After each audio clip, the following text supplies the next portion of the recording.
Hi, this is Lee from the Law School Toolbox.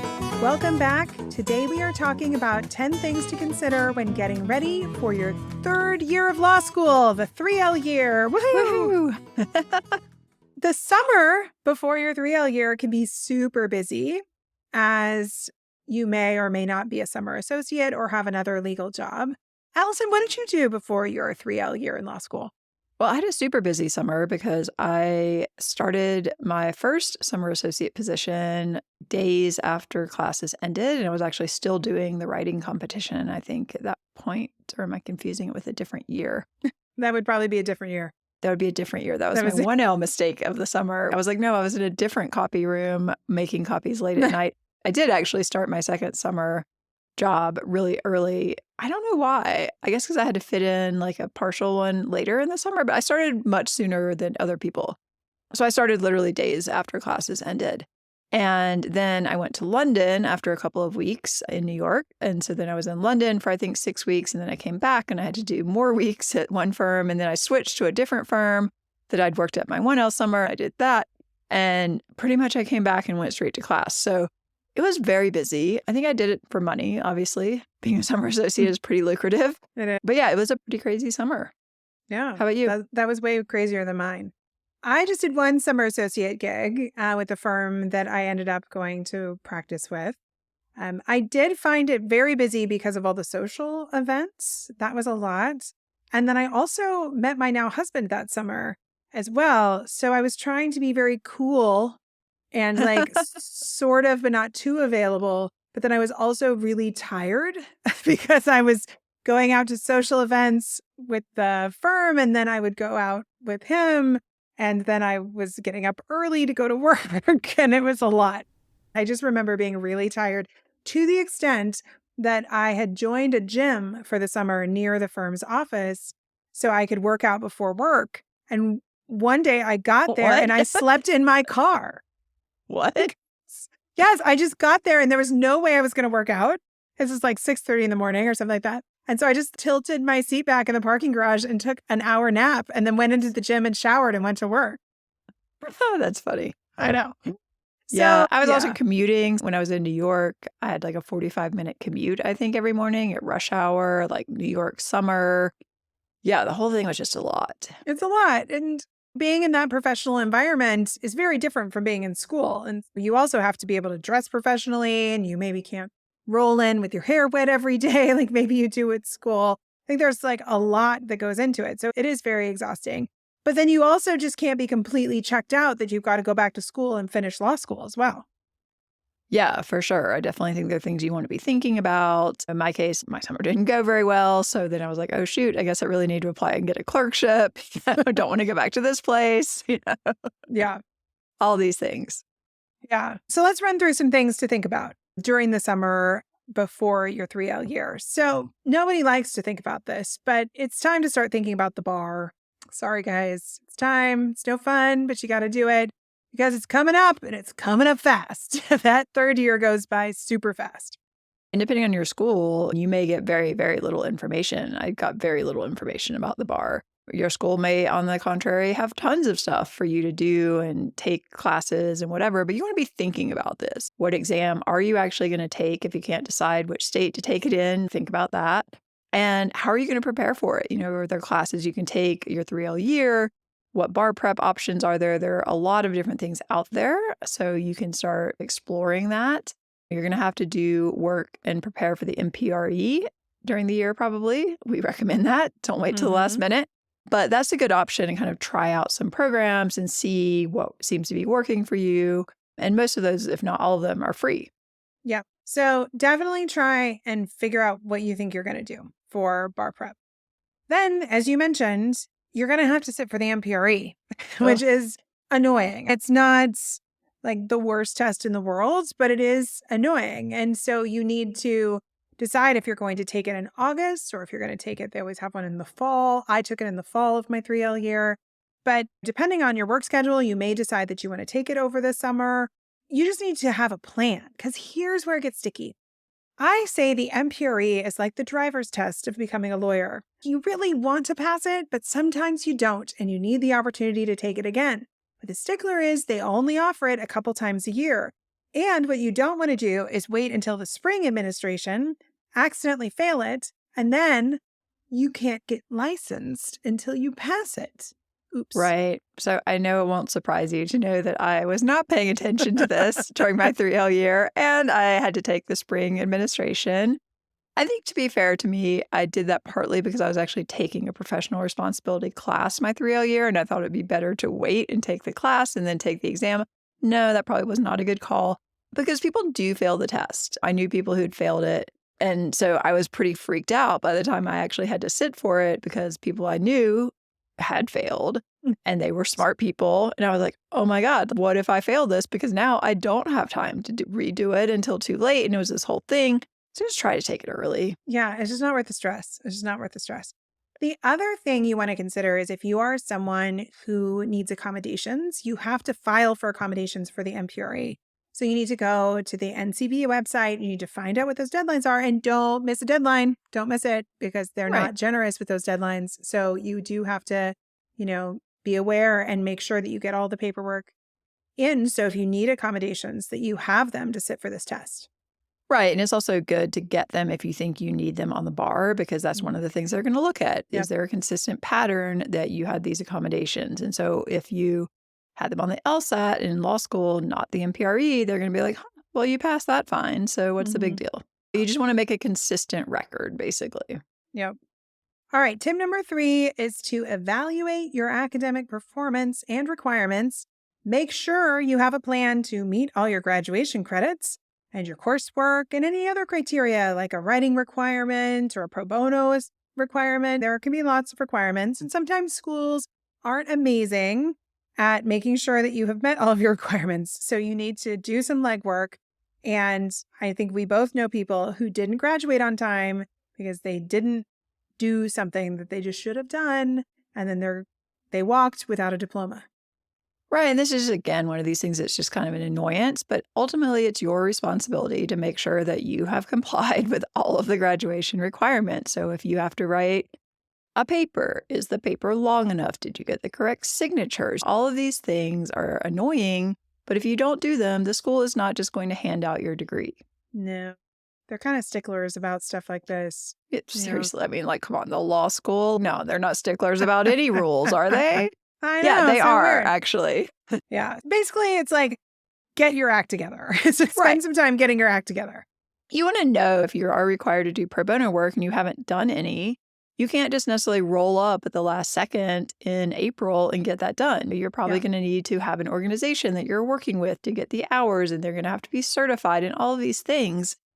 You just need a plan for it. Yeah. All right. Tip number 4 is to continue expanding your network. So you want to try and attend events linked to your summer job, which honestly can become a little like a lot, but you still have to go to at least as many of them as you can go to. But there are also going to be outside networking events. Maybe your school's having networking events. And as you said, you're not always sure that the summer job is where you want to land. So you don't want to put all your eggs in that basket. You want to keep networking and make sure you may have other options. So keep connecting with people and putting your name out there because you're very close to the beginning of your true professional life. And getting engagement from the legal community is super important. Yeah, and I think that third year is a great time to start thinking of focusing on shifting your idea of yourself from a student to a young professional. And what does that look like for you? And what does that mean?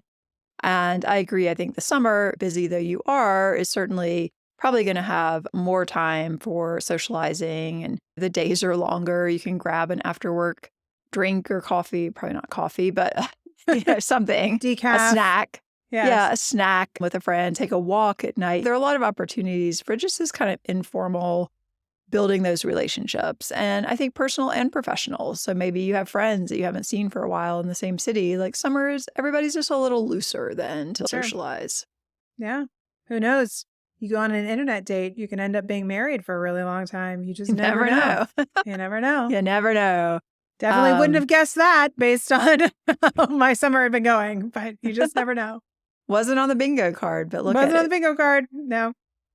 All right. Another thing we think you should consider, tip number 5, is to evaluate your finances. So this means you need to understand your loan repayment options. You need to research potential income-based plans. We just did a great episode over at the Bar Exam Toolbox that we'll link to from the founder of You Need a Budget. And he and I were talking about bar loans and surviving the summer and what it means to go into more debt to take the bar exam. It was a really, really interesting episode, and I highly recommend that even if you're not planning to take bar loans, it's worth listening to, because I will say that his perspective on money is very empowering and not just restrictive. And I think so often people don't want to talk about money because all they think it means is that you can't do what you want to do, but that's really not his philosophy. So I think it makes a lot of sense to listen to that and sit down with your books, spend a little time looking at the realities so you can make good choices. Right. I agree. I think that's a great episode. I enjoyed it. I learned a lot. And I also think one of the things that you need to consider is your scholarships, if you got them, might have been structured on the assumption that you were going to be working a summer associate job this summer. And if so, a lot of schools will front load your loans so that you might not get very much at the end, because they assume that you're going to be building up this money over the summer that you can use to pay for school, which may or may not be the case. It may or may not pay for all of your expenses. But I definitely remember I had to take out a private loan to make up the difference for some of that. So that's definitely something you need to be aware of, or what are the options here? Am I getting less money than I've gotten the previous 2 years at the beginning of the school year? If so, you got to figure out how to fill that gap. Yeah. I mean, this stuff isn't always fun, but it's incredibly important. And if you don't want to listen to the episode, that's fine, but just don't take out credit card debt. Just don't do it. It's a terrible idea. Right. And then the reality is, if you don't pay for your tuition, your school is also not going to give you your degree. So you don't want to get to the very True. end and then find that you can't graduate because you need $10,000. Yeah. That's a problem. Yeah. So just take some time. Plan a Saturday. Just open it up. Use You Need a Budget. Use a spreadsheet. Doesn't really matter. But just do something to evaluate it. All right. So after you've done your finances, then I think tip number 6 is it's time to really look at the admission requirements for your chosen jurisdiction. Everybody's favorite moral character or character and fitness applications come up at the end of that summer. And you want to make sure that you have the money to pay those fees, because nothing in the legal world is free and you have to pay to apply for your character and fitness. I mean, it's a lot. And the record keeping for that can be really painful. It takes time. You do not want to make mistakes. Do not make mistakes. Do not misrepresent anything. So if you aren't going to do that in your summer because you're too busy, make sure that you have your ducks in a row to take it on as soon as the year starts, your 3L year. Yeah, because you may have to do things like fingerprints that have to be done certain places. There are all these bizarre things. Some states make you get letters from actual practicing attorneys in that state. Each state has its own rules, and you need to understand what they are. They're probably almost certainly going to make you have every address that you've ever lived at, which is completely crazy. Your Amazon. Amazon. Amazon Thank you, Amazon. If you never bother deleting your old addresses, that is a great place to get lots of them. Your credit report also has a lot of them on there. So it is crazy, some of the stuff that they ask you for going back a very long time, since high school or something. I don't know. I lived like 8 places in college in a year. It's just like the summer I was moving and I was back and I switched this dorm.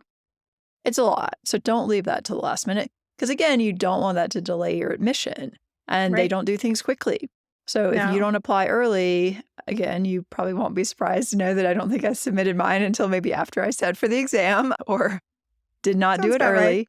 Yeah, sounds about right. But I did manage to get admitted when I found out I'd passed the bar and was working for a judge. Although I think he had to pull some strings, basically, to get my moral character done in time, because he wanted to have a little ceremony. And he's like, "What do you mean you haven't done this?" And I was like, "Yeah, couldn't decide which exam to take, didn't know where to file it." He was like, "Oh my God, why did I hire you?" Yeah. Well, luckily, Massachusetts isn't a very big state, so I think you can pull. No, they did make me get letters from practicing attorneys there. And I'm like, I didn't know practicing attorneys in Massachusetts at that point because I'd never lived there. It was kind of a mess. Anyway, I got admitted. It was fine. But don't be me, be Lee. True. And also, let's just admit it, a number of people might have something in their history that they're a little worried about. Maybe Right. you got picked up for underage drinking. Maybe you I had have a a friend who DUI. yeah, I had a friend who got an underage DUI, Mm-hmm. had to disclose that. Yeah. I think they made her go to alcohol counseling, actually, even though it had been when she was Mm-hmm. 18. Other things that sometimes need to be disclosed are if you've defaulted on any credit or loans or filed for bankruptcy or part of a lawsuit. There's a lot of stuff that could be a little hard to manage. And if you need support, there are lawyers who can help you handle this. But what's not fun is getting the letter that they don't really want to give you a pass on your character and fitness. And then you might have to go have a meeting with the bar, which is not fun. And then they just decide whatever they want to do with your application. So that's why you don't want to rush this, because if there's something a little sticky that you're not sure how it is going to be handled, it may not stand in your way. But what will stand in your way is not disclosing it, not handling it professionally, and hoping they don't find it. That's a Yeah, they'll terrible. find it. They'll find No, it. they'll find it. So I think if anyone has anything you might be a little concerned about, I would say talk to a lawyer who does this, even if you Hmm. just get the initial consultation with them. You lay out the problem, they give you some solutions. It doesn't have to be a super big deal. Lots of people have slightly questionable behavior choices in their past that are not going to preclude them from being admitted. But you have to deal with it and you have to be honest about it because they will find it and it is much, much worse if you've tried to hide it. Yes. Because like lying, if they think you're lying, even if it's a mistake, if they think you're lying, that does not look good. They would much rather, I think, you have a DUI than to be caught lying. Right. And also, like, these are all court records. They're going to find it. Right. They're going to find it. All right. So don't mess around with that. Okay. Tip number 7 is update those resumes and materials, because you never know. You might not like that summer job. You might not get an offer from that summer job. You might decide that this path that you've been on is not what you want to do with your life. Don't let those materials get stale. So Right. revise it. Revise your resume, your cover letter. Make sure your writing samples are up to snuff, because your post-grad job search can start pretty quickly and you need to have all of your stuff in order. Yeah. And the best time to update things like this is when you're doing it. So I had someone suggest once to me that every time I had a job, I had a spreadsheet and I wrote down exactly what I was doing, what cases I worked on, what the outcomes were, what my work was. Because the reality is, if you go back in a few years, you're not going to remember what you did in your summer No. associate job exactly. But you want to have that list of things that you can be like, oh, I did this, and I did this. And these are the most relevant things for this job I'm applying for. So I'm going to update my resume. But I would really encourage people to think about doing that. Did I actually do that? No. But I did think in retrospect, it would have been a really good piece of advice to follow. Yeah. Also, can be good to reach out to whoever was your supervisor between 1L and 2L year, who may still need to be a reference for you. Maybe go grab a cup of coffee or a Zoom date just to catch up. Because if somebody does call them for a reference, you want to be fresh in their minds. So don't Definitely. let those relationships get stale. That's part of your job hunt as well. Yeah. And if you think you're applying for clerkships, they will call. So a lot of judges will call your references. It's not like when you submit them to other types of jobs and it's kind of a formality. Maybe they don't really ever reach out. A lot of judges, because it's such a personal relationship, do want to talk to the people that you have listed as recommenders. So you need to be sure that you're in touch with those people. Yeah. All right. Tip number 8, recharge mentally and physically, which is totally not what I did that summer, but I think it's a great idea because the summer can be a grind, law school can be a grind. So if you can make time for hobbies, maybe a trip, see family, do some relaxation, like maybe you'll get a week or so off between your job and school. The last year comes with its own stresses and challenges, and then you have to dive right into the bar exams. You have a pretty big haul to finish everything that you need to finish. So take some opportunities for a little R&R. I think that's right. I mean, even in the whole craziness, I was still in New York City. I would go out on a Friday night. Maybe I'd go to the Met and they have a special thing where you can go up to the roof and it's fun. Even if it's a few hours, I think definitely trying to fit in something that's not just work is a great idea. Because Yeah. you are, again, starting to transition out of the student phase. into more of an adult sort of relationship with the world where you're working. Obviously, you probably still don't have a ton of money necessarily. You don't want to spend everything that you're earning in your summer job going out to the bars, but you can certainly take a little bit of time and money and do something fun. That's true. All right. Tip number 9 is if you're still unsure what kind of law you want to practice, it's time to start doing informational interviews. You've got to start meeting with people. So, meeting people, we talked about going to networking events, but really trying to figure out what you might want to do after graduation. If you feel like you need to change course, this is a great time to do that. Yeah, definitely. And I think you're probably in an environment where you're around other attorneys, even if it's people that you're working with, particularly if you're at a firm, you have a ton of people that you could talk to about their practice areas. And these people want to take you to lunch. They want to take you to coffee or Hmm. ice cream or whatever. And I think use that to your advantage. And, you can also potentially take some different types of assignments that maybe aren't exactly up your alley to try to figure this out. But it is kind of the last chance to really just explore and figure things out without having it hanging over you that you need to have a job. Yeah, I think that's really true. And it can be fun. Learning about what people do is fun. So you never know who you will meet. It could be enjoyable too. It's not all just work. Right. When you have all these networking opportunities, even just like, hey, what does a day in your life look like? Different lawyers are going to answer that totally differently. Mhm, totally. Or what's your favorite part of this practice area? What do you find challenging about it? These are not hard questions. Yeah. All right. Tip number 10 is to write a law school bucket list for yourself. So, this is likely the last time you're going to be a full time student if you're a full time law student. So, what do you want to do now that you're not going to have time to do when you have your full time legal job? Like go to Trader Joe's at 10 a.m. on a weekday. I bet the lines are not nearly as bad as they are in the evenings Oh, and that on the was one of my weekends. favorite things to do when I was in law school was to go to Trader Joe's at 10 a.m. on a weekday. Going to yoga at noon, jogging in the park, like having flexibility. The school schedule often is more flexible, and your class schedule may look very different. Your 3L year, you likely have more seminars, your classes may be bundled, you may not even be on campus every day. So you might have a lot of flexibility to do interesting things. And when you go have that 9 to whatever job that you may end up getting, you lose a lot of that flexibility until you go to work for yourself, if that's what you want to Right. do. But I think it's time to enjoy it and savor the good parts of being a student. Having access to the health care or the health spa and the like gym and all that stuff that comes with being at a university, taking crazy classes for no money because you're a student. There are lots of things that you can do as a student that you won't get to do anymore. So lean into it. It'll be fun. Right. And I think it's a great time to think about other classes you want to take in other departments that you have access to at this Hmm. university that you might be at. I took a class in the architecture school because I did a master's in architecture and we read a book, and that professor is actually teaching in the architecture school where I was in law school. So I took this class and it was amazing. I just took some other seminars that at the time seemed kind of wacky, but have actually fundamentally influenced the way that I look at the world. I think they describe a lot of what's going on in the current political climate and why.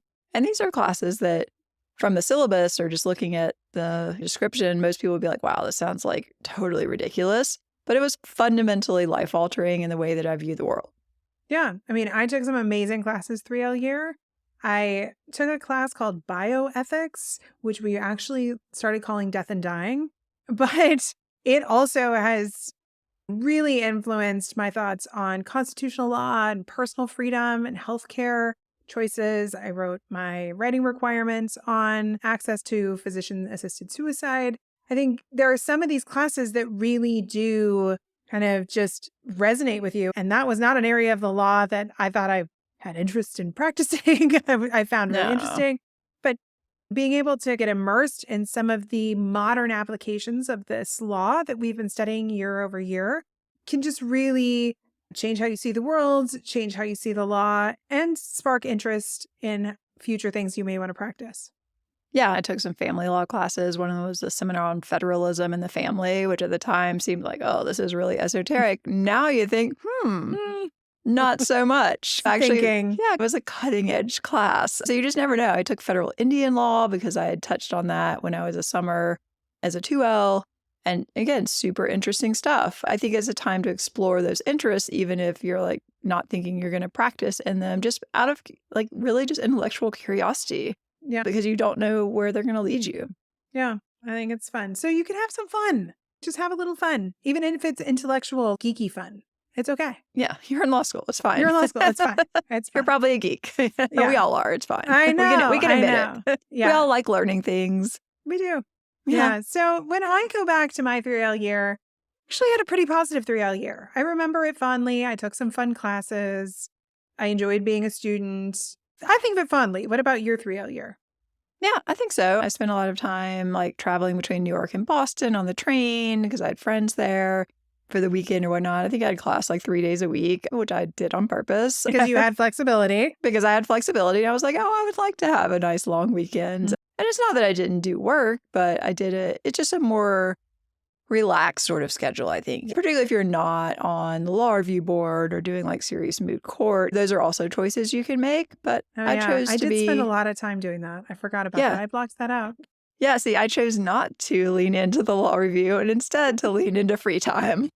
I was like, wait a minute. I was editing law review articles constantly. That's what I was doing my 3L year. Yeah, no, I didn't do that. I was the alumni chair, which meant I planned a fancy banquet and that was it.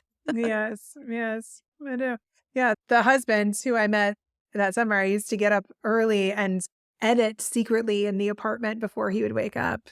So he wouldn't know that I was like spending my Saturday morning like editing documents. I mean, this story is not surprising to him now, having been with me for years and years. But, you know, at the time. Yeah, you're trying to be chill. I was trying to be very chill. Very, very chill. None of this is making me feel sad about my choice not to opt in to be on the law review board. But you got to know yourself. Yeah, you got to know yourself. All right. Well, with that, I think we are out of time. Thanks for joining us today. Please subscribe to this YouTube channel so you don't miss any future content. Thanks, everybody.